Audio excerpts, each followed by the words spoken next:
সাতক্ষীরার দেবহাটা সীমান্ত নদী ইছামতির দুর্বল ও ঝুঁকিপূর্ণ বেড়িবাঁধ সংস্কারের কাজ শুরু হয়েছে।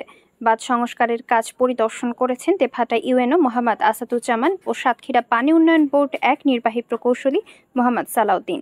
রবিবার অন্যান্য কর্মকর্তাদের নিয়ে কাজ পরিদর্শন করেন। ভারত বাংলাদেশ বিভাজনকারী সীমান্তবর্তী নদী ইছামতির ভাতশালা ও কোমরপুর সহ বিভিন্ন পয়েন্টে গত কয়েক দিনের অতি বর্ষণ ও দীর্ঘদিনের সংস্কার না করায় বেড়িবাঁধগুলো ভাঙনের উপক্রম হয়েছিল। ক্রমশ ভাঙতে ভাঙতে নদীবাঁধ শেষ হতে বাকি ছিল মাত্র কয়েক ফুট। যে কোনো সময় ভেঙে গোটা এলাকা প্লাবিত হওয়ার আশঙ্কা বিরাজ করছিল। বাঁধ ভেঙে প্লাবিত হলে মানুষের জানমাল, ফসলি জমি সহ লাখ লাখ টাকার সম্পত্তি রক্ষা করা সম্ভব হবে না বলে জানান নদীপাড়ের বাসিন্দারা। এ বিষয়ে গত কয়েকদিনের জাতীয়, আঞ্চলিক ও স্থানীয় পত্রিকায় প্রতিবেদন প্রকাশিত হলে টনক নড়ে সংশ্লিষ্ট দপ্তরের।